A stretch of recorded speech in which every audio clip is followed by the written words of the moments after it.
Hello, all my podcast listeners and makers. Today I'll be addressing stress in the workplace. Now, before we continue, I just wanted to address something. Next episode, we will have the transportation director from CMS Schools, Janet Thomas, on to talk about stress in her workplace and how just transporting kids from school every day can be a very hard and stressful job, even in a manager's position. Now, today we'll focus on fast food and the effects of it on teens and adults. Worldwide, there are over 13,000 Burger Kings in 91 countries, including America. Now, if we had a Burger King in every state, that would only be 50, and that would only be one Burger King in every state. That's an insurmountable number of how many Burger Kings can just exist in every state and every country. Now, if we take a look at the workforce, we have to look at the actual percentages of which is an adult and which is a teen. Before we look at that, think about this. Teens nowadays are constantly wanting to push forward and be independent, and they want to be on their own. So they're going to push to get these low-paying jobs that'll at least just provide them with some money and some independence. Now, minimum wage in North Carolina is $7.25.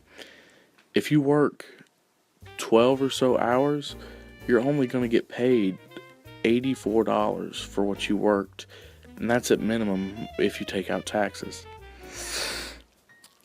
$80 for 12 hours of work is a very small amount of money in a grand scheme of things, and a very stressful and demanding job.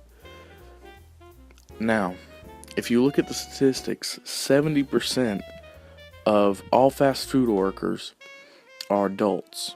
Now, you may say that's a big number and that's nothing, and it doesn't really matter because 70% is quite a big chunk. But remember, there's only 13,000 Burger Kings worldwide, and there's probably more in America than anywhere else.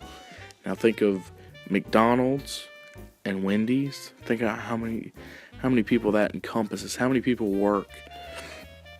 Now, the other 30% is comprised of teens and minors. That's a huge chunk of kids, if you think about it.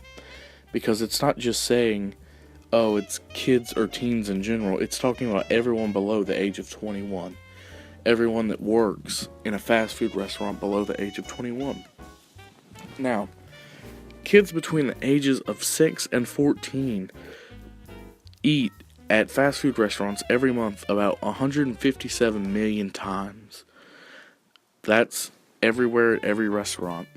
Think of how much stress that can be if you have multiple kids who require each meal is a different construct. Now, with that being said, the stress put on these teens and adults is a great amount, because every day whenever the managers say, hey guys, it's going to be a good day, they generally say, hey, here's the goal we want to meet, and they'll generally provide an incentive. Now, with the stress talking about the incentive is teens nowadays, more than ever, constantly face self-esteem issues, so they want to feel recognized and they want to feel good for doing well.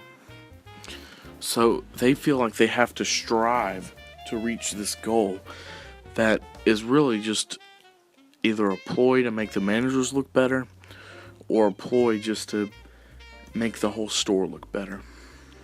Now, this is unnecessary stress because kids shouldn't work, and they don't have to if they don't want to. Certain kids may, certain don't.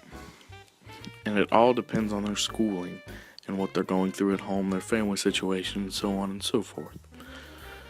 But it seems like that's all the time we have for today. On next episode, we'll talk about the adults' perspective of fast food and the stress in their workplace and what they suffer from. And we'll also talk to Janet Thomas and how the stress on her and all her mechanics, employees, and other supervisors affect their daily lives and how it hinders their performance sometimes daily. Goodbye.